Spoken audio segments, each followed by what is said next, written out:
Vanoggend, broers en susters, gaan ons die woord van die Here open. Ek wil graag saam met u twee gedeeltes lees. Eerste gedeelte in die Nuwe Testament, 1 Johannes 5, vers 1 tot 4. Die teksvers daar, die 4de vers. En dan ook Deuteronomium hoofstuk 5, vers 1 tot en met vers 6. En dan nog vers 21, wat ons teksvers vir die prediking gaan wees vanoggend. U sal sien die tema geloof teenoor begeertes, sola fide en die 10de gebod. Voordat ons hierdie twee gedeeltes dan lees, kom ons bid eers saam.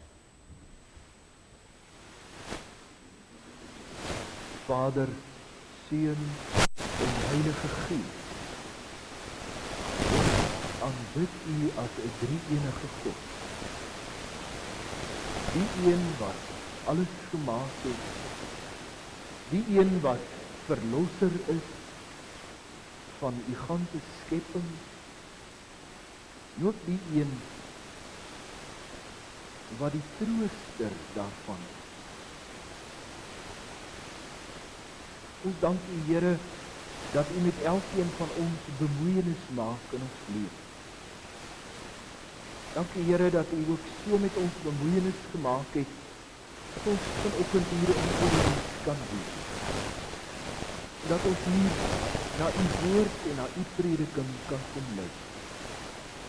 Daarom bid ek dat u deur die Heilige Gees vir ons sal versterk, vir ons die wysheid en die insig sal gee,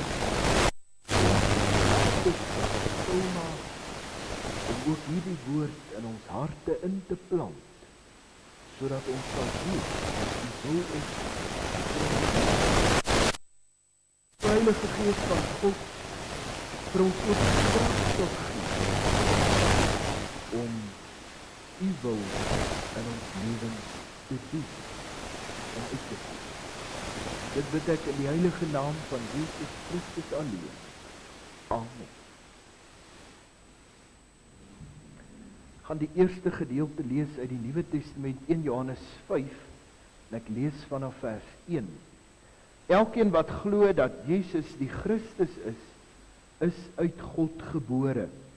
En elkeen wat die Vader lief het ook die een lief wat uit hom gebore is. Hieraan weet ons dat ons die kinders van God lief het, wanneer ons God lief het en sy gebooie bewaar.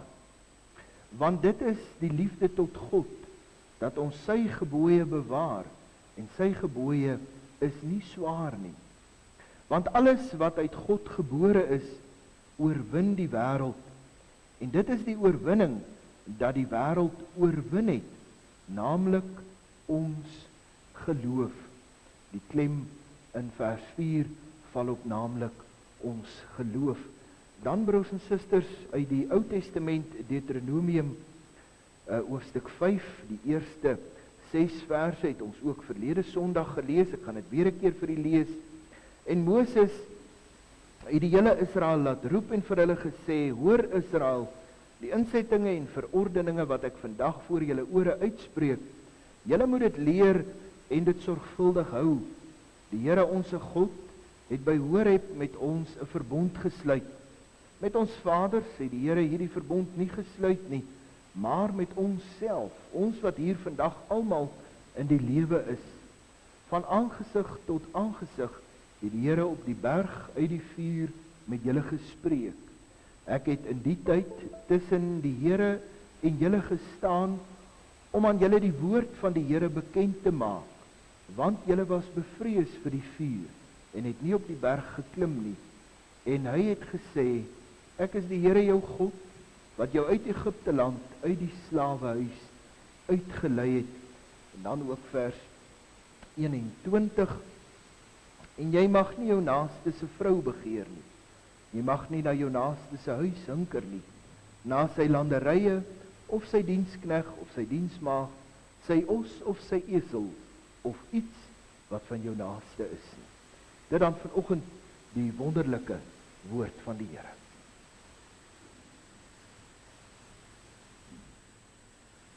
Broers en susters, die 10de gebod van die wet van die Here is anders as die ander gebooie van die tweede tafel van die wet. In die opsig dat dit nie oor fisiese handeling of aksie gaan nie. Soos met steel, soos met doodmaak. Die 10de gebod spreek in werklikheid die hart aan. En daarom kan dit direk verbind word met geloof. Dis waarom ons ook die gedeelte uit 1 Johannes gelees het. En dis waarom ek een van die 5 pilare van die reformatie, sola fide, daaraan verbind. Sola fide, broers en susters, wil ek net so terloops vir u sê, beteken deur geloof alleen word ons gered. Deur geloof alleen word ons gered. Iemand het by geleentheid gesê, die wortel van alle sondige begeertes is 'n wantroue in God se voorsienigheid. 'n baie akkurate opmerking. Die wortel van alle sondige begeertes is 'n wantroue in God se voorsienigheid. 'n Mens kry natuurlik ook in 'n sekere sin goeie begeertes, soos 'n begeerte om die Here se woord te hoor, en hier in die erediens miskien. 'n Begeerte om God se wil te ken, of 'n begeerte om God se wil te doen. Of 'n begeerte, kan ons ook vanoggend sê, na die vrug van die Gees. Maar goed, kom ons kyk na hierdie gebod. Jy mag nie begeer nie, en jy mag nie hunker nie. Dit staan vir ons geskryf, baie duidelik, in vers 21 uit Deuteronomium 5 wat ons gelees het. Ons het 'n spreekwoord, broers en susters, in die Afrikaanse taal wat sê, waar die hart van vol is, loop die mond van oor. 'n Mens kan jou optrede, jou fisiese optrede, kan jy korrigeer of probeer korrigeer. Jy kan jou woorde korrigeer. Jy kan self slegte gewoontes korrigeer. Maar jou hart se begeertes kan jy nie korrigeer nie. Daar is dinge wat van self kom. Die apostel Paulus verduidelik dit as te ware so in die Romeinebrief. Paulus sê, hy het as Jood probeer om al die gebooie tot op die letter te onderhou, maar die 10de gebod het hom laat besef, hy's dood. Hy's geestelik dood. Die hart se begeertes kon hy nie beheer nie, nie totdat sy hart verander het nie. En daarom sê hy ook, die mens het 'n hele nuwe hart nodig. Die mens is dood totdat God in sy lewe inkom. Die mens se hart vernuwe wanneer hy die liefde van Christus raak sien en daaruit begin leef. En dis ook waarvan die Here praat in Esegiel 36 vers 26, waarin hy sê, ek sal julle 'n nuwe hart gee en 'n nuwe gees in julle binneste gee. En ek sal die hart van klip uit julle vlees wegneem en julle hart van vlees gee. Paulus, broers en susters, gaan nog verder in die Nuwe Testament en hy sê, begeertes is afgoderry. Jy kan maar gaan lees in Kolossense 3, jy kan ook gaan lees in Efesiërs 5, waar dit geskryf staan. Wat jy sien, my liewe broer en suster, die woord begeer beteken uit die oorspronklike taal of uit die oorspronklike teks iets soos 'n intense drang wat jou lewe oorheers. Begeer beteken 'n intense drang wat jou lewe oorheers. En ons kry so 'n intense drang wat die lewe oorheers gewoonlik by dronkaards en by egbreekers en veral by gierigaards. Baie mense se hoop en verlossing lê, jammer om dit te sê, in 'n bottel, of in ander vrouens, of in baie geld, of in prestasie, of in sukses, of in sport. Dit word die afgod wat hulle aanbid in hulle lewens. 'n veranderde hart, broers en susters, 'n hart van vlees en nie van klip nie. Die nuwe hart sal vol wees van Jesus Christus, sal oorloop van die evangelie. Daardie hart sal God meer lief hê as enigiets anders in jou lewe. Mooi spreekwoord, die een wat ons het om te sê, wat die hart van vol is, loop die mond van oor. Die probleem waarmee die wêreld sit, is dat hierdie sondige begeertes so nagejaag word, dat dit juis die belangrike dinge, die relevante dinge in die lewe onderdruk, of op die agtergrond laat staan. En hierin wil ek vir jou 'n voorbeeld gee. Wanneer iemand op die sterfbed lê, dan sê daardie persoon nie vir een oomblik, ek moes meer tyd in die kantoor spandeer het. Ek moes harder gewerk het nie. Ek moes harder geoefen het.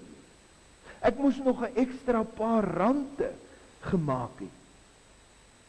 Baie mense, my liewe broer en suster, wat op die sterfbed lê, sê, ek moes meer tyd met my gesin en my familie spandeer het. En dikwels ook, ek moes meer tyd aan die Here spandeer. Vir baie mense eindig die lewe in so 'n bitterheid, omdat hulle nie hulle harte op die regte plekke laat belê het nie, tyd vir die regte dinge gemaak het nie. En hierdie sondige begeertes word nagejaag, omdat daar nie 'n vertroue in God is nie, of daar's nie 'n vertroue in die manier waarop die Here voorsien. Want jy sien, die mens wil eerder self voorsien, deur my beroep, deur my besigheid, deur my hardwerkendheid. Feit van die saak is, die mens begeer om in sy eie behoefte, op sy eie manier te voorsien. En die mens, broers en susters, sê met hierdie geneigtheid, God se manier is nie goed genoeg nie. Nou probeer ek nie vir een oomblik vanoggend van die kansel af sê, om hard te werk is verkeerd nie, of om trots te hê in jou werk is verkeerd nie. Die vraag is baie eerder, waar lê jou hart? Wat begeer jou hart? En dit bring my, geliefdes, by nog 'n spreekwoord wat inpas by die prediking vanoggend, wat sê, iemand het sy hart daarop gesit. En ek wil vanoggend vir u uit 'n geloofsoogpunt sê, as jy jou hart op die verkeerde, op die wêreldse, op die verganklike dinge plaas, en jy verloor dit die dag, sal baie van u weet, dan is jou hart gebreek. Dan voel dit vir jou of die wêreld vergaan. Jy voel niks werd. Net omdat jy in werklikheid jou hart van die begin af op die verkeerde plek belê. Maar goed, die vraag wat by ons opkom, hoe kry 'n mens dit dan reg om met jou hart te fokus op die Here? En baie van u ken die antwoord, want baie van u implementeer dit ook so in u lewe. Broers en susters, dis so ironies dat die eerste gebod, jy mag nie ander gode hê nie, en die laaste gebod eintlik dieselfde is. En ons kan ook sê, as jy hierdie twee gebooie onderhou, sal jy nooit enige van die ander gebooie oortree of verbreek nie. Dis nou as 'n mens probeer om uit eie krag die wet te onderhou. Hoe kry 'n mens jou fokus reg? Hoe skerp jy as gelowige jou fokus op? Hoe word jou hart vernuwe dag na dag? Vir die antwoord hierop wil ek begin by vers 5 uit Deuteronomium 5 wat ons gelees het. Moses sê, ek het in die tyd tussen die Here en julle gestaan om aan julle die woord van die Here bekend te maak, want julle was bevrees vir die vuur en het nie op die berg geklim nie. Moses, broers en susters, doen 'n brawe, 'n dappere, 'n merkwaardige ding. Hy klim op die berg. Almal is te bang. Hy gaan op die berg namens die volk, in die plek van die volk, om die 10 gebooie te kry. En God het afgekom na die berg toe, in 'n vuurkolom of in 'n wolkkolom. Hy gee die 10 gebooie vir Moses, en Moses bring dit na die volk toe. Moses, broers en susters, is as te ware in die gaping tussen God en die volk. Maar ons weet ook, Moses het nie krag saamgebring om die wet te onderhou. Hy het nie kwytskelding van die wet saamgebring nie. Hy het nie redding saamgebring van die berg af nie. In die Nuwe Testament weet ons, kom al hierdie dinge tot vervulling. God kom weer af, hierdie keer om mens te word.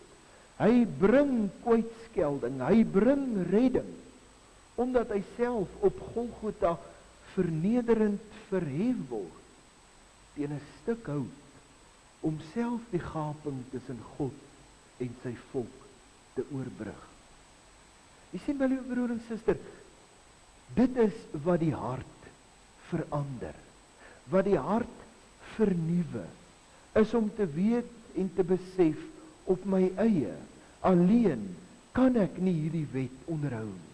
Ek sal nooit by God kan uitkom nie. Ek het iemand nodig om hierdie gaping tussen my en God te oorbrug. En God self het in Jesus Christus, sy eie en enigste seun, hierdie redding gebring, ons weer naby aan God gebring. Dit, broers en susters, verander, dit vernuwe die hart, as 'n mens besef, ek kan nie, maar daar's 'n God wat dit vir my en in my plek volbring het. En dit is presies wat geloof is om te weet, deur geloof alleen is ek gered. Dis om die Bybel, elke woord van die Bybel te lees met Christus in gedagte, om God die Vader se verlossingsplan vir die wêreld te sien in elke vers van die Bybel, en om te weet, belangrik om te weet, jy is deel van daardie verlossingsplan. En dit, wil ek vir u sê, gaan jou hart volmaak van geloof. Dit gaan jou hart volmaak van Jesus Christus se bloed, van dit wat hy vir jou gedoen het, en daarvan gaan jou hart soos 'n fontein bly uitborrel en oorloop. Wanneer jy jou hart op Jesus sit, sal jy nooit teleurgesteld wees nie, want dan besef jy, God het voorsien in my verlossing, God het voorsien in my redding, God het voorsien in my ewige lewe, en waarom sal hy dan nie ook vir al die ander dinge sorg en voorsien in my lewe? Die Here, broers en susters, het nie net verlos en toe laat hy ons verder aan ons eie lot oor nie. Die Here stap met ons die pad, elke tree daarvan, al voel dit dikwels vir ons nie so nie. Die Here voorsien elke oomblik. En ongelukkig is die mens maar so. Hy vertrou nie net sommer oornag, ewe skielik nie. Met die klap van vingers vertrou die mens nie sommer nie. Hierdie vertroue word gekweek deur ervaring. Ervaring in die lewe om te sien hoe dat die Here voorsien. Elke keer wanneer jy in daai ellendige situasie is en voel, ek kan nie meer nie, ek kan nie verder nie, alles moet nou maar in mekaar val, die Here gee uitkoms, dan is jy 'n treukie nader aan volle vertroue op hom. Want elke keer sien jy, ek kon nie die ellendige situasie red nie, ek kon nie voorsien nie, maar God het voorsien. God het uitkoms gegee. Dit leer jou dat die Here sal voorsien. Dit laat jou afsien van jou begeertes, want jy weet, die Here sal voorsien op sy manier. Die 10de gebod, broers en susters, vra dat ons opnuut weer ons harte op God sal laat fokus. Dit wat hy vir ons gedoen het, in en deur Jesus Christus.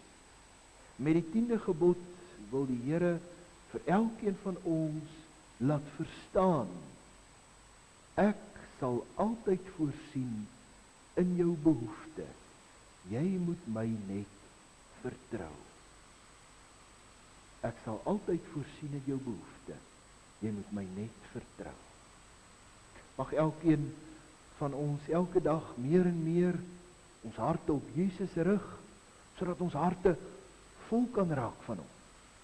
Sodat hy ons lewens sal rig, sodat ons sal vertrou dat hy sal voorsien in ons behoeftes. Amen. Kom ons bid saam.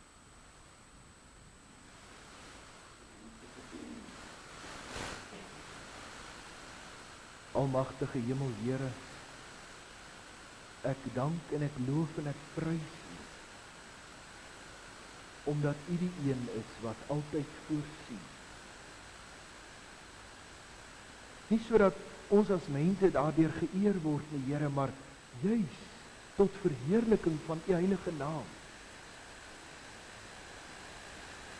Dankie dat U bemoeienis maak en gemaak het, nie net met ons verlossing en ons redding en die ewige lewe nie, maar baie dankie dat U elke dag met ons en ons probleme ook bemoeienis maak. Al voel dit dikwels nie terug. Al voel dit dikwels ons te ver van ons af. Al wil ons soms uitroep en sê, Here, wanneer gee U dan uitkoms in hierdie ellendige situasie? Maar ons moet ook vanoggend kom erken, kom bely, dat ons so dikwels self wil planne maak, self wil voorsien in ons behoeftes, en dat ons eintlik daardeur sê, U voorsien nie goed genoeg nie. Daarom vra ek, Here, dat U opnuut ook weer 'n keer ons harte sal rig en vir ons die onderskeidingsvermoë sal gee in en deur die Heilige Gees. Dat ons net weer vir 'n oomblik wat ons soek, maar U het vir ons voorsien. In verlossing, in redding, in die ewige lewe. Waarom sal U dan nie ook al hierdie ander dinge vir ons byvoeg nie? Ek bid vir hulle, Here, wat worstel in hulle harte met begeertes.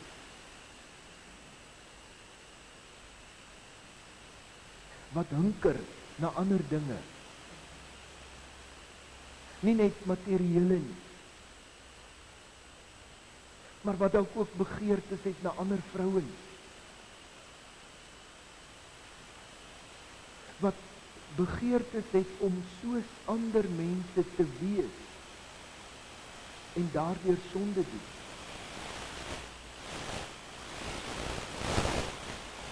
Ek bid, Here, dat U vir hulle nie sal vrede gee voordat hulle nie erken en bely nie.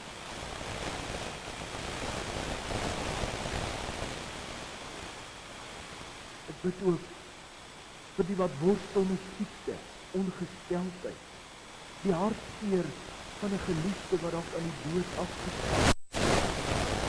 Die hartseer, Here, van 'n geliefde wat siek is. Die hartseer, die bekommernis van ouers oor hulle kinders se lewensstand. Die hartseer en die bekommernis van familielede wat nie U liefde raak sien, wat nie U liefde uitstraal. Ek bid dat U deur die Heilige Gees sal ingryp as dit U wil is op die regte tyd, en dat U ook daarin uitgestig, dat U ook daarin verlossing sal bring.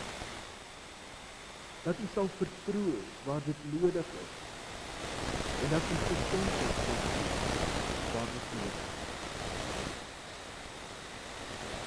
Here, ek bid dat U met elkeen van ons sal wees in die res van hierdie dag, ook in hierdie week wat voorlê, soveel van ons jong mense, kinders wat moet terug skool toe, jong mense wat moet terug universiteit toe, wat ook nie weet wat daar vir hulle wag nie. Daarom bid ek ook vir die situasie by die universiteite in die land,